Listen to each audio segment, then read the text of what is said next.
Ano ba ang sinusitis? Nagkakaroon ang isang tao ng sinusitis kapag ang daanan ng hangin sa ilong at sinuses ay nagmamaga.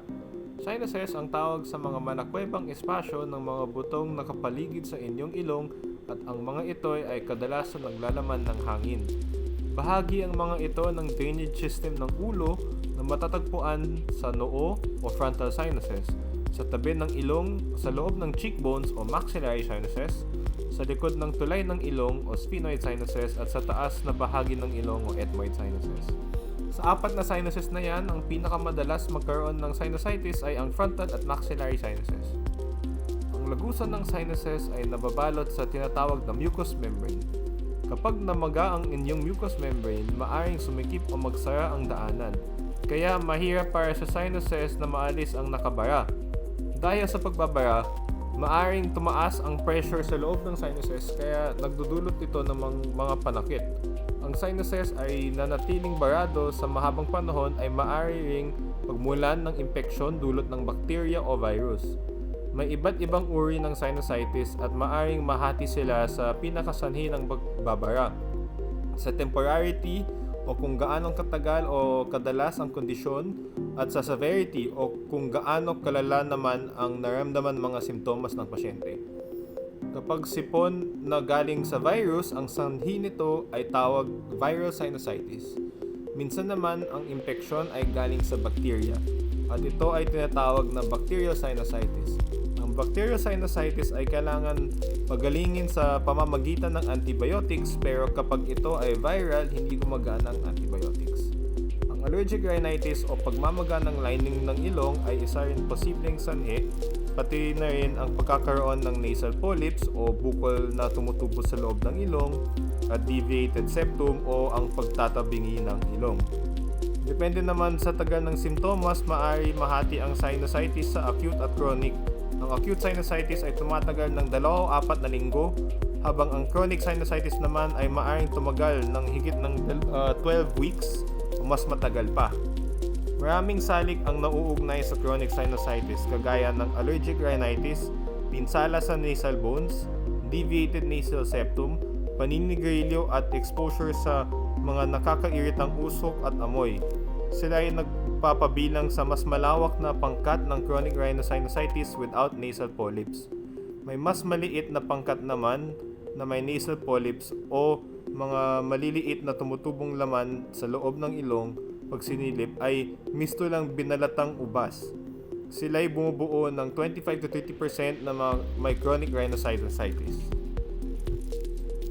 Mula sa iyo bilang pasyente, masasabi ng inyong doktor na may chronic rhinosinusitis ka kung halos 3 buwan ka nang nakaranas ng 2 o higit pa sa sumusunod na 4 na simptomas. Una, nagbabara ang inyong ilong. Pangalawa, madalas kang nagpupunas ng sipon mula sa ilong o pwede ring postnasal drip, may throat clearing kaya ehem ka ng ehem. Panakit o discomfort sa pisngi sa may bandang noo o sa iba't ibang pangbahagi ng muka. Humihinang kakayahanan o kawalan ng pag-amoy.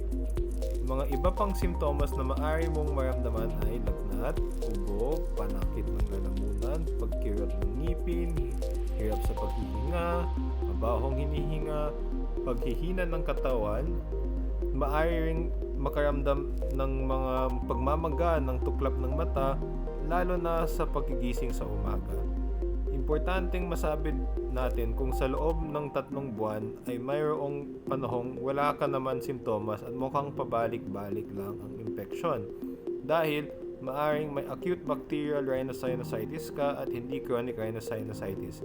Iba ang gamutan kung ganon. Mula sa inyong doktor, kapag sinilip ng doktor ang inyong ilong, maaari rin niyang makita sa may chronic rhinositis na may tumatagas na parang nana sa loob ng inyong ilong. Mga polyp kagaya ng nabanggit kanina, pagmamaga ng mucous membranes o panikip sa lagusan ng inyong ilong, pagsilip sa X-ray o CT scan. Para sa mga may chronic rhinosinusitis, importanteng malaman muna ang sanhi nito bago ito ay gamutin. Halimbawa, kapag ito ay dahil sa allergies, hindi magiging mabisa ang decongestants lamang.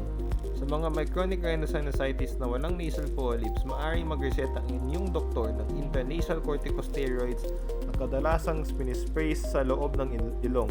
Ito ay nakakabawas ng pagmamaga. Para di sayang ang pag-spray, alamin natin ang tamang paggagamit ng intranasal corticosteroids. Una, blow your nose para matanggal ang sipon at dumi na nakabara sa ilong. Itutok ang nose piece ng spray palayo sa gitna ng ilong. Huwag gamitin ng sobra sa instruction na nakasulat sa reseta. Maaari ring magreseta ang doktor ng saline spray o nasal saline irrigation para matulungin tanggalin ang sipon at dumi sa ilong at mabawasan ang pagmamaga. Kung may aktibong infection sa ilong ng sinuses, maaaring magreseta ang doktor ng antibiotic na kailangan kumpletuhin sa loob ng itinakdang bilang na araw. Iwasang makalimot uminom at iwasan din ang self-medication o paggagamit ng antibiotic kung hindi naman nireseta. Kung hindi gumagaling ang simptomas matapos ng halos 2 hanggang 3 buwan ng gamutan, maaaring magsagawa ang doktor ng operasyon para matanggal ang dahilan ng pagbabara. Kung mayroon kang nasal polyps, taliwas sa tingin ng nakarami, medical at hindi surgical ang pinakamabisang paunang nivel ng gamutan. Maaaring magreseta muna ang doktor ng intranasal corticosteroids at salinase spray. Kung may aktibong infection, magbigay rin ng antibiotic. Ang kaibahan sa walang nasal polyp, maaaring magreseta ng doktor ng oral steroids para mapaliit ang polyp. Kung bahing ka ng bahing o na-diagnose ka na may allergic rhinitis o asthma, maaari rin magdagdag ng tinatawag na LTRA kagaya ng Montelukast. Kung walang gumagana sa mga ito matapos ng 3 buwan sa paggagamutan sa may mild to moderate persistent na chronic rhinosinusitis o matapos sa 1 buwan ng gamutan sa may severe persistent disease, maaari magpayo ang doktor na magsagawa ng operasyon. Matapos ng operasyon, maaari ka pa rin iresetahan ng intranasal corticosteroids at nasal saline irrigation. Ano ang maaaring mangyari kung mapabayaan ang chronic rhinosinusitis? Naapektuhan ang quality of life ng karamihan dahil sa epekto ng baradong ilong at sinuses sa paghihinga, sa kakayahang makaamoy, sa panlasa at ganang kumain. Uulit-ulit din ang pagkakaroon ng infeksyon at mataas ang tsansa magkaroon ng malalang infeksyon, lalo na sa paulit-ulit ng paggagamit ng antibiotic. Sa mga may comorbids, mas mahirap kontrolin ang asthma o mas mataas ang tsansa magkaroon ng pulmonya.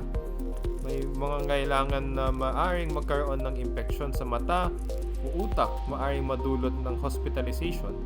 Tandaan, kapag nanatili ng matagal ang simptomas o kung mayroon history pabalik-balik o malalang infeksyon, mas mabuting ipatingin na sa doktor.